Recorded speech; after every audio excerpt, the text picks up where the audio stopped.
आज हम आप लोगों को गुणसूत्र के प्रकार अर्थात टाइप्स ऑफ क्रोमोसोम के बारे में बताएंगे। तो पूरी जानकारी के लिए मेरा पूरा वीडियो लास्ट तक देखिए।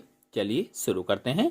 सेंट्रोमेयर की स्थिति के आधार पर गुणसूत्र 4 प्रकार के होते हैं।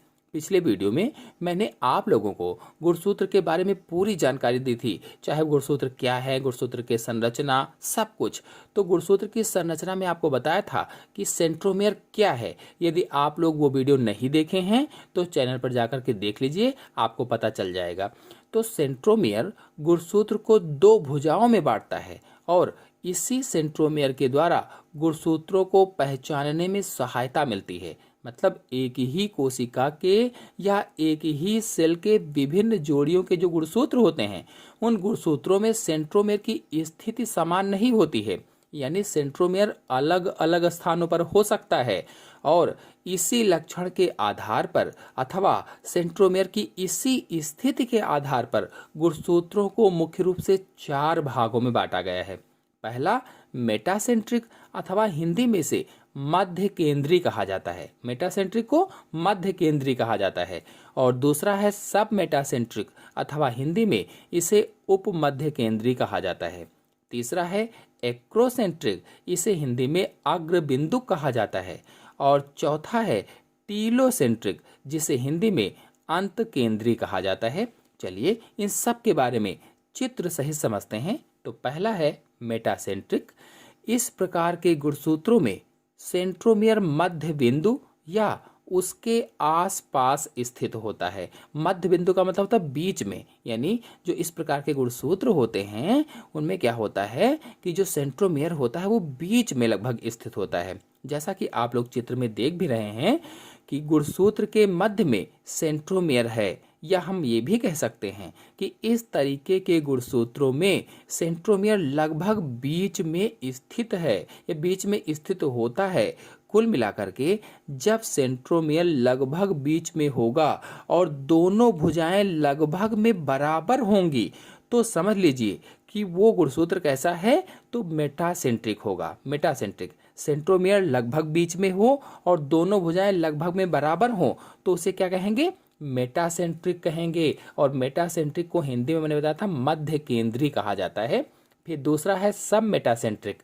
तो इस प्रकार के गुणसूत्र में सेंट्रोमेयर मध्य बिंदु से कुछ दूर स्थित होता है, थोड़ी सी दूर पर स्थित होता है। यानी ऐसे गुणसूत्रों में सेंट्रोमेयर मध्य से या बीच से थोड़ा एक तरफ हटके होता है। जैसा कि आप लोग चित्र में देख भी रहे हैं कि ये बीच में से ना होकर के, बीच में नहीं है या लगभग बीच में नहीं है, बीच में ना होकर के थोड़ा सा एक तरफ है।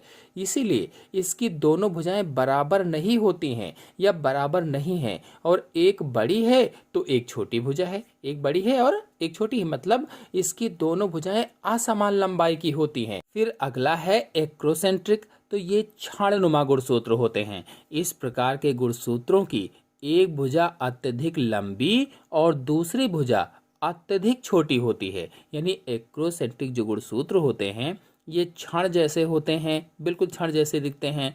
और इस प्रकार के जो गुणसूत्र होते हैं इनकी एक भुजा अत्यधिक लंबी होती है लेकिन दूसरी भुजा अत्यधिक छोटी होती है। जैसा कि आपको चित्र में दिख भी रहा है कि एक भुजा कितनी अधिक लंबी है और फिर यहाँ पर सेंट्रोमेयर है, एक भुजा इतनी लंबी है और ये सेंट्रोमेयर है, फिर ये दूसरी भुजा कितनी छोटी है। मतलब इस तरीके के गुणसूत्रों के किसी एक छोर के पास में सेंट्रोमेयर स्थित होता है, एक किनारे पर सेंट्रोमेयर स्थित होता है, ये भी कह सकते हैं हम।